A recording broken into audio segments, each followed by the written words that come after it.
Hola, ¿qué tal? Mi nombre es Violeta Vázquez Rojas Maldonado y les voy a leer la columna que publiqué en el sitio web del Chamuco el miércoles 16 de noviembre del 2022. Se llama Una oposición que no se opone.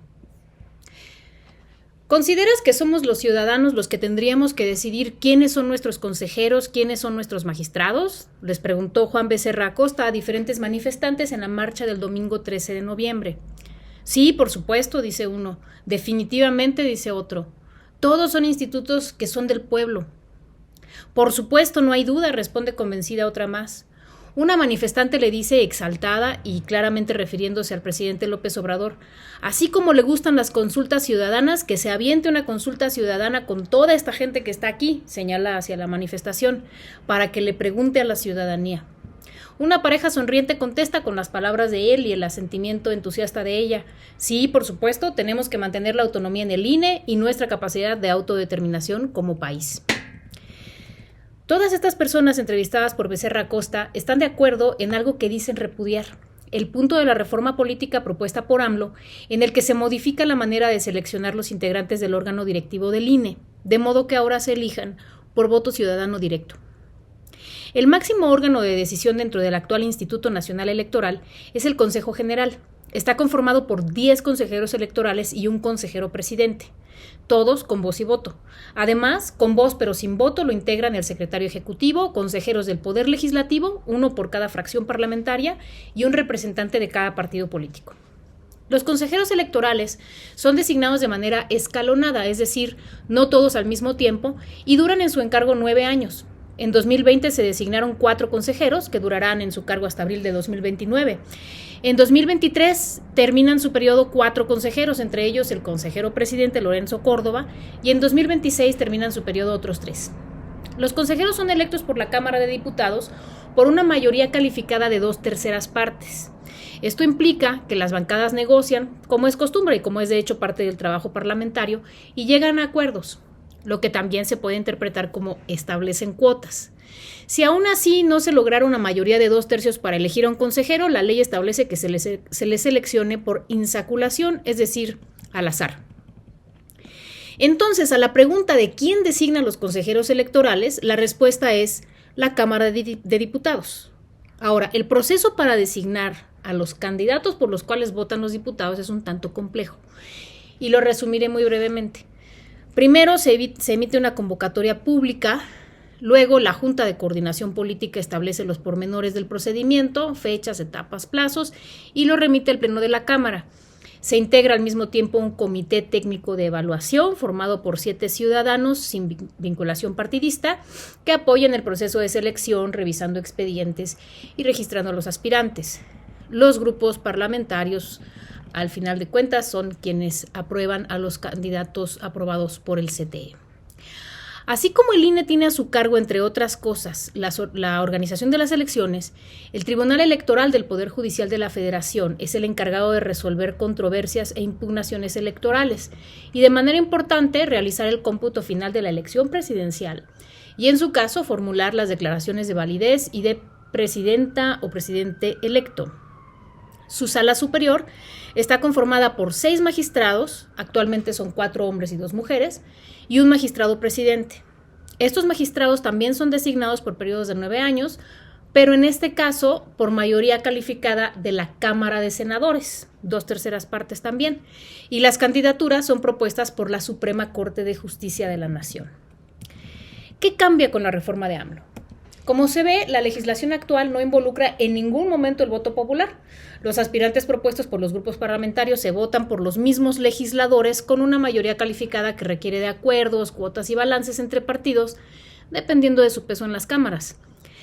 En la iniciativa de reforma política enviada por el presidente López Obrador, el proceso de selección de los consejeros electorales, así como el de los magistrados del Tribunal Electoral, se modificaría para dar cabida a la participación directa de la ciudadanía. La propuesta de AMLO para la integración del Consejo General del INE es la siguiente. El Poder Judicial, a través de la Suprema Corte, propone 20 aspirantes, 10 hombres y 10 mujeres. El Poder Ejecutivo, a través del presidente, propone otros 20, también con paridad de género. Y el Poder Legislativo propone 20 más, 10 personas por cámara, también mitad hombre, mitad mujeres. Estas listas se someten a una sola elección en la que participan todos los ciudadanos que votarían en una elección regular. La organización de la elección estaría a cargo del Instituto Nacional de Elecciones y Consultas y su calificación a cargo de la Suprema Corte de Justicia. Por razones obvias, esta elección no podría ser validada por el Tribunal Electoral. Los consejeros electorales ya no serían 11, sino 7. El presidente sería el que obtuviera más votos, no el que sea designado como tal por la Cámara, y durarían en su encargo 6 años y no 9. En lugar de realizar este proceso de manera escalonada cada vez que un conjunto de consejeros termina su periodo, se realizaría una sola elección el 1 de agosto de cada 6 años. No están especificados los detalles de cómo se integrarían las listas de 20 aspirantes por cada poder de la Unión, pero sí se propone que tengan acceso a tiempos de radio y televisión para hacer campaña, así como para participar en foros y debates, como los candidatos de cualquier elección popular. El plazo que dure la campaña lo determinará la ley correspondiente. En mi muy personal opinión, una campaña de 60 candidatos simultáneos con tiempos de publicidad en medios públicos se vislumbra como un reverendo caos. Además, mientras que los 20 candidatos del Poder Legislativo serían resultado de acuerdos y negociaciones entre grupos parlamentarios, los 20 propuestos por el Ejecutivo se prestan más a decisiones unipersonales. El filtro final sería la voluntad popular, pero por experiencia sabemos, por ejemplo, cuando participamos en elecciones internas de partido, que es difícil elegir entre nombres no diferenciados por logos partidistas, más aún cuando se trata de una lista tan nutrida. Ninguno de estos puntos flacos, sin embargo, representa un peligro para la democracia, sino al contrario, son parte de las complicaciones organizacionales que implica un proceso verdaderamente amplio de consulta, como es una elección popular. Visto así, y regresando a la opinión de los manifestantes entrevistados por Juan Becerra, ¿a qué se oponen quienes se oponen, al menos en este aspecto, a la reforma política? La consigna que convocó a la marcha del 13 de noviembre fue «El INE no se toca», pero las encuestas levantadas por el mismo instituto revelan que la gente, una gran parte de la cual seguramente estuvo en la marcha, apoya mayoritariamente que se le reforme. 78% está de acuerdo con que se elija por voto popular a los consejeros y consejeras, 93% está de acuerdo con que se limite el presupuesto de los partidos políticos y 73% apoya que se reduzcan los recursos del instituto. Por el número de asistentes a la marcha, que eran unas 60,000 personas según los cálculos del presidente, sería improbable que se tratara exclusivamente de los porcentajes restantes que manifestaron no estar de acuerdo con esas preguntas en la encuesta. ¿Quiénes marcharon entonces el domingo? La realidad es gente del pueblo, aunque prefiere ser llamada de la ciudadanía.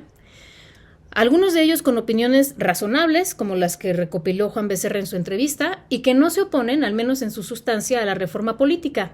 Se oponen a que se apruebe cualquier cosa que proponga López Obrador. En ese sentido, no son propiamente opositores, no proponen algo en contra de la propuesta del presidente, sino que son simplemente sus detractores. Configuran una fuerza política amorfa que, a falta de una postura unificadora real, solo se pueden describir como antiobradoristas. Sus contradicciones evidencian que no los guía la razón, los impulsa el resentimiento. Las consignas racistas y clasistas en contra del presidente y sus simpatizantes, arengas que no vale la pena repetir aquí, delatan que la supuesta defensa del INE que los convoca no es sino un pretexto para manifestar su verdadera motivación, que es la fobia contra el proyecto gobernante.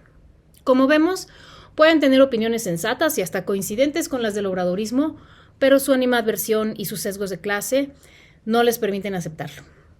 Siendo honestos, a muchos de ellos no les falta juicio, sino que les sobra prejuicio.